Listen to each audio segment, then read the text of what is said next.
Good evening. In 2019, the Conservative Party needs to win. To win, we need every part of the Conservative family. Social Conservatives, fiscal Conservatives from the Reformed Democratic tradition, Conservatives who take national security seriously. I am the only candidate here tonight who not only identifies with every part of the Conservative coalition, but will deliver for every part of the Conservative coalition. We need 100% of Conservatives to win. I am 100% Conservative. Someone's conspiring against me tonight. I apologize for that. Let's try again. We definitely need lower taxes. Okay, they like that. We definitely need lower taxes, lower payroll taxes, lower income taxes, lower capital gains taxes. But right now, what is becoming the most pressing economic issue in Canada is going to be the renegotiation of NAFTA. The American government is not interested in targeting Canada in this renegotiation, but we as Canadians need to be there. Our relationship with the United States is central to our economy. That is one of the first priorities I would work on as the new Canadian Prime Minister. Number one, you need to grow the economy. That's the most important thing to get the deficit. So cutting taxes, the relationship with the United States, very important. You also need to control spending. It's not just corporations like Bombardier that need to have their welfare spending cut. We need to privatize the CBC. We need to get serious on how we do our spending. We need to be true Conservatives when we handle the budget. Ministers have to take leadership, and that means sometimes taking tough decisions. So what that means is the Prime Minister would have to be prepared to use the stick. Provinces are always asking for something, transfer payments, infrastructure money. You have to be tough and negotiate with the provinces. Brad Wald, Brian Pallister would be there with the Conservative Prime Minister. So when I'm Prime Minister, yes, we will ask kindly, but we will also use the stick. We need to be tough to get this done. It matters to all Canadians. It's the bottom line for each and every one of us. I think we had to be part of the TPP, but the TPP is dead. It is a finished agreement, and anyone who's worked with American politicians knows that. So what should Canadian politicians do? We should go out and we can focus on places we can get advantageous trade deals for Canada with our traditional allies. Countries like Great Britain, countries like Japan. These are countries that we can trade with, and we can grow our economy with trade agreements with them. Okay, Brad Trost. Well, I love new Canadians, immigrants so much that I actually married one. Our immigration policy should be put on putting Canada first. It should be built on what are our economic needs. If you know new Canadians, you know there's two types of them. The ones who come here because they choose Canada and the ones who come here to use Canada. With economic criteria, we will get more of those who choose Canada. That's how we put Canada first in our immigration policy. Thank you. Move on to Brad Trost. One of the biggest experiments in Canadian immigration history was the prairies. And the integration across our province and across the full prairies was done without large government spending or government intervention. It was done by utilizing the private sector, like we do with private sponsorship of refugees. It was done by making sure immigrants who came to Canada had skills to produce and grow the economy, and the ability to use them right away. Those are the two things we need: people with skills and the freedom they need to be able to work right away in this country. Thank you. I'm a geophysicist by training, so I know a little bit about the science. When I become Prime Minister, the war on oil and gas and coal is over. No carbon tax, no cap and trade, no over-the-top regulations. Instead of wasting our time worrying about lowering emissions, we will concentrate on environmental priorities that make a difference. We pour billions of gallons of raw sewage into places like the Ottawa River, the Straits of Juan de Fuca. We don't need to concentrate on climate change. It's more of a political issue than a scientific issue. I've had experience dealing with the Americans for 8 years as Vice Chair of the Canada-US Parliamentary Association. You deal with all of them in a professional way all the time, from the President down to the absolute lowest level member of Congress. They are professionals. They will deal with it. They will deal with it in their national interest. We need to be proactive. Their interests in trade are Mexico and China, not us. So if we get there beforehand and get talking with people, we will actually protect our interests before they become an issue by accident. Thank you. 4 basic things that we did when we were in government and continue to do if we were in government again. More access in trade through trade deals. That gets us the market overseas. Infrastructure. We talked about the Asia-Pacific corridor, dealing with the ports in Prince Rupert, Vancouver, Thunder Bay, etc. That was good. We should do it again if we're in government. Shippers' rights. Remember dealing with this when I was on Transport Committee? Very important. We went part of the way. We need to go farther with that. And of course, changing some of the rules with running rights has made things better and more efficient for shipping our grain. Thank you, Trost.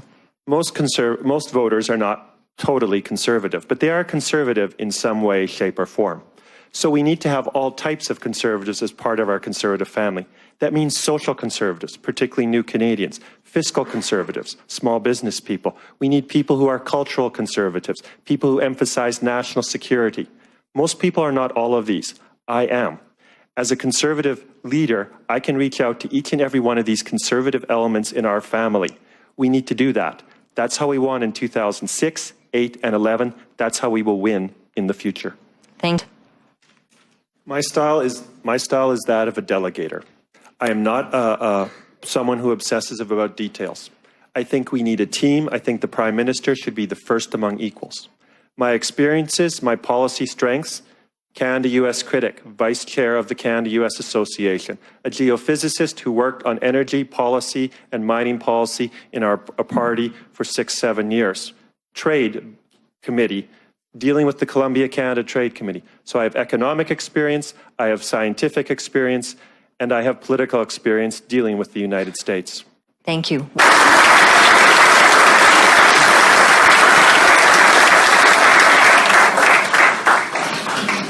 Good afternoon. Thank you, Pierre, for setting this up here today. And my name is Brad Trost. I'm a member of Parliament from Saskatoon. When I tell people I'm 100% conservative, what do I mean? What kind of conservative party do I think we need to build going forward? We need a conservative party that includes social conservatives, conservatives who believe that human life is valuable from conception to natural death.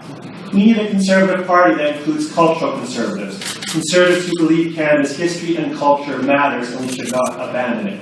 We need a conservative party that includes fiscal conservatives, conservatives who want lower taxes, less regulation, and less government spending. We need conservatives from the Reformed Democratic tradition, populists of the background of Manning and Diefenbaker, people who believe in bringing power to the people. And we need conservatives who are strong on security, both for safe streets at home and abroad, where our men and women in the armed forces stand for Canada. I am a conservative that belongs to each and every one of the parts of the conservative family. We need something to offer to each and every part of the conservative family. That is how we win. That's how we win among new Canadians. That's how we win in places like Atlantic Canada and in the bigger cities of Canada. Not every conservative agrees on everything that is conservative, but we all agree on something. That is how we win. That is how we defeat Justin Trudeau in 2019.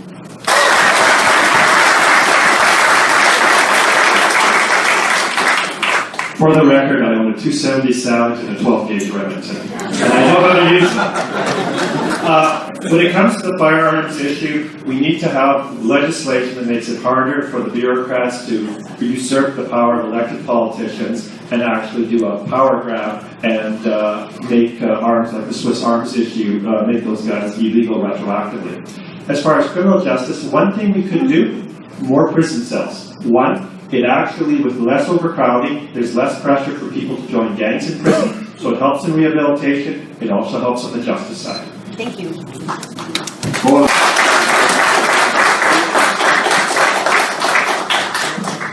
I think to add to what the others said, the best thing the government can do to support the nuclear industry is to support it politically for overseas exports. Domestically, we want to have the free market decide what's the best. Is it coal? Is it natural gas? Is it uranium? The free market needs to be decided. It's predominantly a provincial issue. I know in this province you don't have the free market deciding what you do with your hydro rates, but that's what we need to do with the federal government. We participate on the research side because that's a scientific general thing for the whole country, but the free market needs to rule in this sector.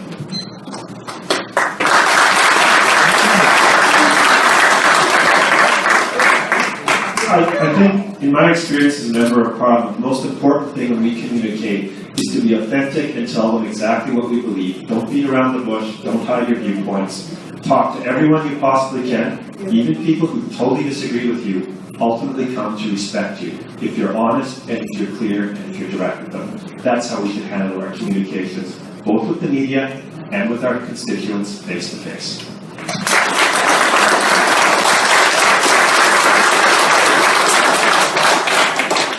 The federal government should back out of provincial responsibilities, and provincial governments should stay away from federal national ones. That means on things like pipelines, provinces should not be allowed to block pipelines being built on interprovincial trade. The federal government needs to actually get tough with the premiers who actually want to stop free trade in Canada. But it also means the federal government needs to pull back from some of the areas like healthcare where the feds have overreached. The Constitution is a well-written document when it comes to separation of powers. It should be respected by both levels of government. Currently, we're at 1%. Where we should be is 2%. How do you get there? You don't do it overnight. But you go from 1 to 0.1. You escalate it over a 10-year period, going 0.1% higher. That's what our defense critic has suggested. I think that's a great thing. Right now, I would say the branch of our forces that most needs an equipment update is probably our Navy. Doesn't mean they necessarily should get greater priority than the Air Force or the Army, but just looking at who right now probably has the biggest needs, the Navy. But you would work all three of the force branches together, working through their priorities.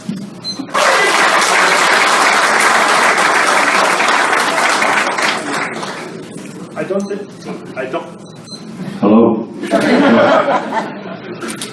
think there's a perfect answer, but one of the things that I think would help is decentralizing parts of the party platform. We all should run on 1 or 2, 3 main national issues, but we should have regional platforms brought together by the candidates, the EDA presidents, the MPs of each particular region.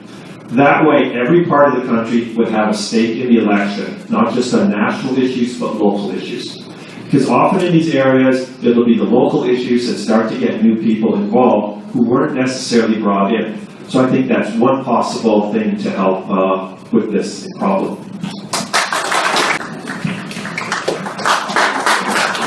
Good question. 2 things. Well, each and every one of us will talk today about engaging people on their economic issues. That needs to be done. But I think the second thing needs to be done is we need to make sure we have issues where idealistic young people can go campaign for the Conservatives. On the environment, that's why a lot of them go campaign for the left-wing parties. In my campaigns over the years, young people come because they have something they believe in. Joy Smith, former MP, fought against sex trafficking. That was why young people came to work on my campaign. We need to have idealistic things in our platform.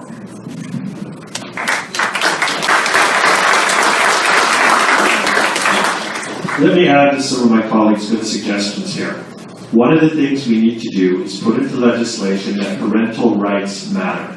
We've seen here in the province of Ontario and other places around the country that parental rights are getting overridden by the provincial government. The federal government has the right under the Constitution to protect parents' civil rights. We need to do that as a government and as a party. We need to stand up for families and parent rights. Appreciate the liveliness from the audience. If you do want to respond, please wait till your number is called to ask a question, or tell the candidate in person right after the debate is over. We have to show them all the respect to respond to the questions. Thank you. I don't believe climate change is a real threat. But on corporate subsidies, there's 3 types of subsidies. Direct handouts, which we need to, as has been said here, cut and eliminate. Tax loopholes, which we also need to take care of, and those 2 would allow us to bring down the business tax rates. But thirdly, corporate subsidies are what crown corporations are all about. So one of the biggest corporate subsidies that needs to go is the $1.2 billion a year that goes to the CBC.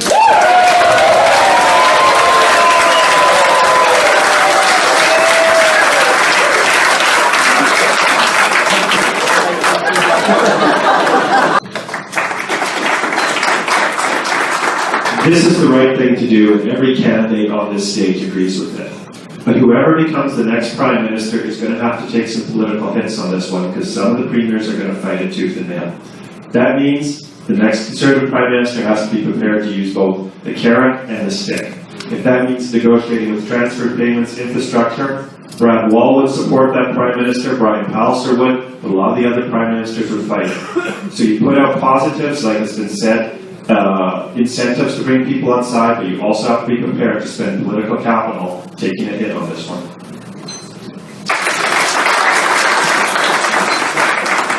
Since 1867, the Conservatives have been the party of provincial rights. Unlike Pierre Trudeau, we didn't cause the constitutional crisis, the Liberals did. So regardless of who you have in as a Conservative, if they respect provincial rights, do things like I suggested earlier, regional platforms to allow some flexibility from British Columbia through Newfoundland, you will not have the tensions. Canada's constitutional crisis, if not totally, was largely driven by Liberal Party policies. Just having them out of office solves a lot of Canada's problems. See and win.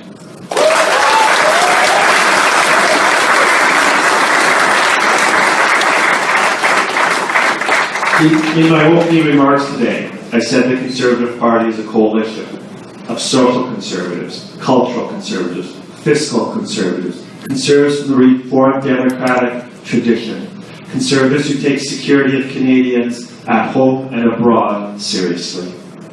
I am a social conservative. I am a fiscal conservative. I am a cultural conservative. I come from the Reformed Democratic tradition of conservatism. And I firmly believe, both here and abroad, we need to protect Canadians, as the Conservative Party always has. We need a leader who appeals to each and every element of the party. I am offering policies to each and every element of the Conservative coalition. We win as Conservatives when we bring all Conservatives together. We don't need to be conservative about everything to support the party, but we need a leader who is conservative for every part of the Conservative family. That's why I ask for your support. For more information, my website, bradfordleader.ca.